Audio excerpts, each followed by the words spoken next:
Saudi अरब में नमाज तरावी और नमाज ईद घर पर अदा की जाएंगी। मुफ्ती आजम सऊदी अरब शेख अब्दुल अजीज बिन अब्दुल्लाह आले शेख का अहम बयान सामने आ गया। मुफ्ती आजम ने कहा कि हुकूमती इक़दाम काबिल तहसीन है। रमजान मुबारक के दौरान नमाज तरावी घर पर ही अदा की जाए। लोग ईद की नमाज भी खुतबे के बगैर घर पर ही अदा करें।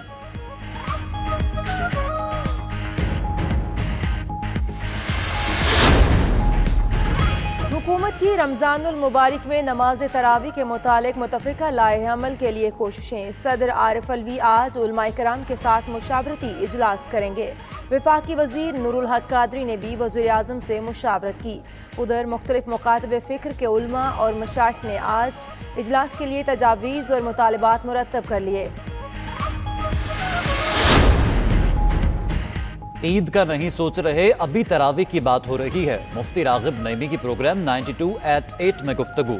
बोले मलेशिया और इंडोनेशिया की तरह हिफाजती तदाबीर अपनाकर मसाजिद खोली जा सकती हैं। हामिद सईद काज़मी बोले पाकिस्तान अपने हालात के मुताबिक फैसला करे। मुफ्ती नईम ने कहा विफाक और सूबे एक पेज पर नहीं है। राजा नासिर अब्बास बोले हुकूमत सबको इकट्ठा करे। सदर मुमलिकत ने सनती शोबे के मराआती पैकेज के ऑर्डिनेंस पर दस्तखत कर दिए। सदर मुमलिकत के दस्तखत के साथ ही ऑर्डिनेंस कानून बन गया। तामीराती सनत के लिए मराआती पैकेज पर अमल दरामद शुरू। ऑर्डिनेंस के तहत बिल्डर्स और लैंड डेवलपर्स के लिए खुसूसी टैक्स मराआत, इनकम टैक्स और कैपिटल गेन टैक्स की छूट। इतलाक सितंबर 2022 तक मुकम्मल होने वाले मंसूबों पर होगा। जराइम और दहशतगर्दी के सरमाए पर इतलाक नहीं होगा।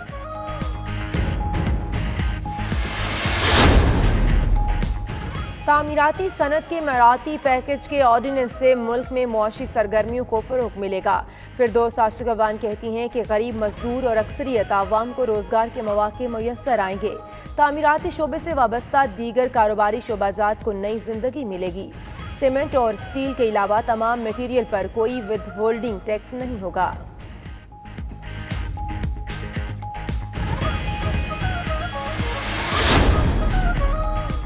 स्मॉल ट्रेडर्स का मार्केट खोलने का मुतालबा। सिंध हुकूमत का कराची के ताजरों से मुज़ाकरात का फैसला।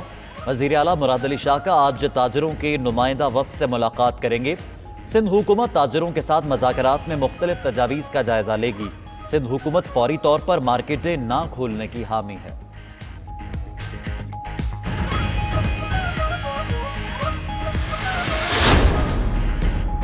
रूस भी वज़ीर आज़म इमरान खान का मोतरफ। तर्जुमान रूसी वज़ारत ख़ारिजा के मुताबिक पाकिस्तानी वज़ीर आज़म के पेश करदा निज़ाम से तरक्की पज़ीर ममालिक पर मस्बत असरात मरतब होंगे। गरीब ममालिक के लिए कर्ज की अदायगी के हल पर गौर किया जाएगा। तहरीक इंसाफ के बानी रुकन और कराची से मेंबर कौमी असम्बली नजीब हारून ने इस्तीफ़ा दे दिया। इस्तीफ़ा स्पीकर कौमी असम्बली, वज़ीर आज़म और सदर को इरसाल। नजीब हारून कहते हैं 20 माह से रुकने कौमी असम्बली होने के बावजूद अपने हल्के के लिए कुछ ना कर सका। बानी रुकन होने के बावजूद पार्टी फैसलों में शामिल नहीं किया जा रहा। वज़ीर आज़म साहब 24 साल पहले आपके साथ मिलकर जमात बनाई, बरसों का ताल्लुक होने के बावजूद आपका एतमाद हासिल ना कर सका।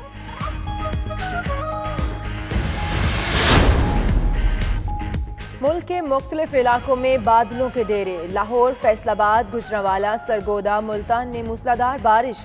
कोयटा, पेशावर, स्कर्दू, मीरपुर में भी बादल खूब बरसे। महकमे मौसमियात की पीर तक बारिशों का सिलसिला जारी रहने की पेशगोई।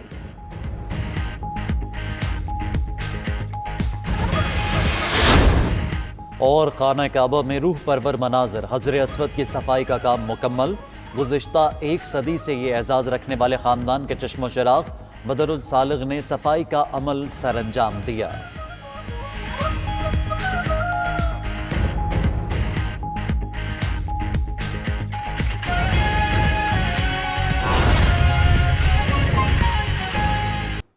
हुकूमत की रमज़ान मुबारक में नमाज तरावी के मुतल्लिक मुतफ़िका लाहे अमल के लिए कोशिशें जारी हैं। सदर आरिफ अलवी आज उलमा कराम के साथ मशावरती इजलास करेंगे और वफाकी वज़ीर नूरुल हक कादरी ने भी वज़ीर आज़म से मुशावरत की है। उधर मुख्तलिफ मुकातबे फ़िक्र के उलमा और मशाइख ने इजलास के लिए तजावीज़ मुतालबात मुरतब कर लिए हैं। उलमा का कहना है कि हुकूमत के साथ तसादुम की फ़ज़ा पैदा नहीं होने देंगे। अहम खबर है ये, हुकूमत की रमज़ानुल मुबारक में नमाज तरावी के मुतालिक मुतफ़िका लाहे अमल के लिए कोशिशें। सदर आरिफ अलवी आज उलमा कराम के साथ मुशावरती इजलास भी करेंगे। वफाकी वज़ीर नूरुल हक कादरी ने भी वज़ीर आज़म से मुशावरत की है।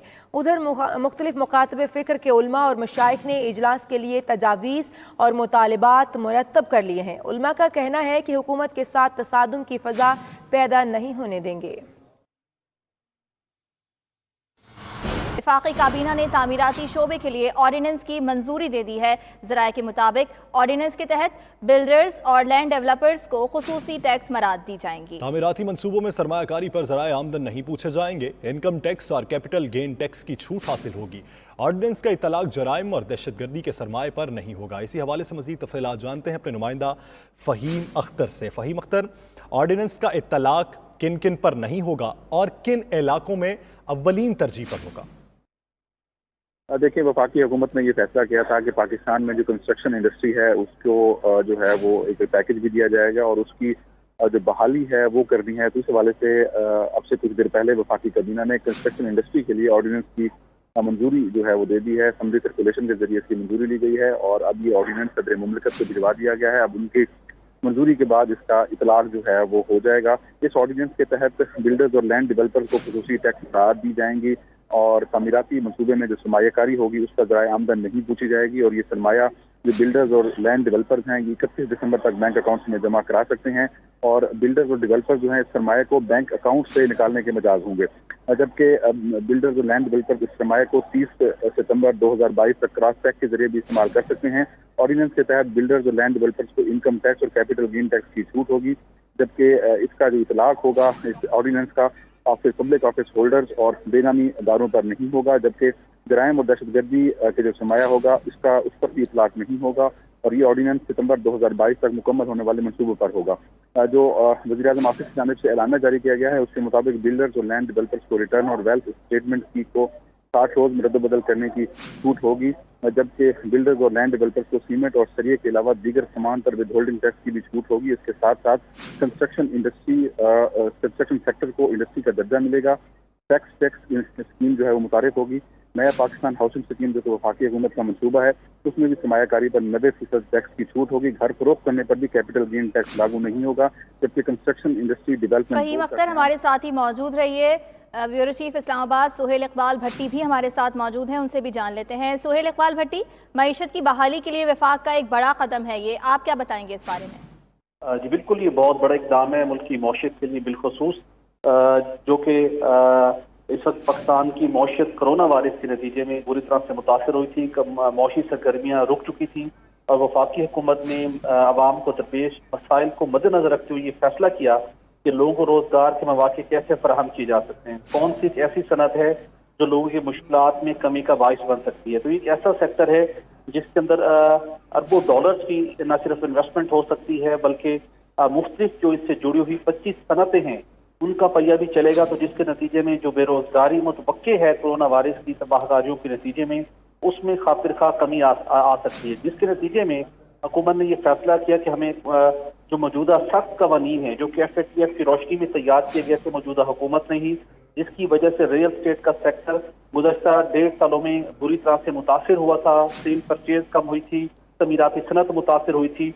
अब हुकूमत ने उन शराइत के ऊपर कुछ मखसूस अरसे के लिए नरमी का फैसला किया ताकि लोगों को कुछ एतमाद मिले और लोग कारोबारी सरगर्मी में बढ़ चढ़ कर हिस्सा ले सके। तो इसका बहुत बड़ा इम्पैक्ट होगा। बिलखसूस वज़ीर इमरान खान का जो इनिशिएटिव था 50 लाख घरों की तमीर का मामला, उसके अंदर भी अब तेज रफ्तारी से नए घर बनना शुरू हो सकते हैं। रोजगार के मौकों में इजाफा होगा। सीमेंट, सरिया, उसके साथ जुड़ी हुई दीगर जितनी सनतें हैं वो भी चल पड़ेंगी। तो ओवरऑल देखा जाए तो एक माशियत को दुरुस्त सिमत में लाने के लिए शॉर्टेस्ट टाइम के अंदर और बेरोजगारी से बचने के लिए जो लोगों को इस वक्त सबसे बड़ा चैलेंज है, ये एक बड़ा इकदाम है और आने वाले दिनों में न सिर्फ लोगों को रोजगार के मौके मिल सकेंगे बल्कि मौशी सरगर्मियां भी अभी बहाल होते दिखाई देंगी।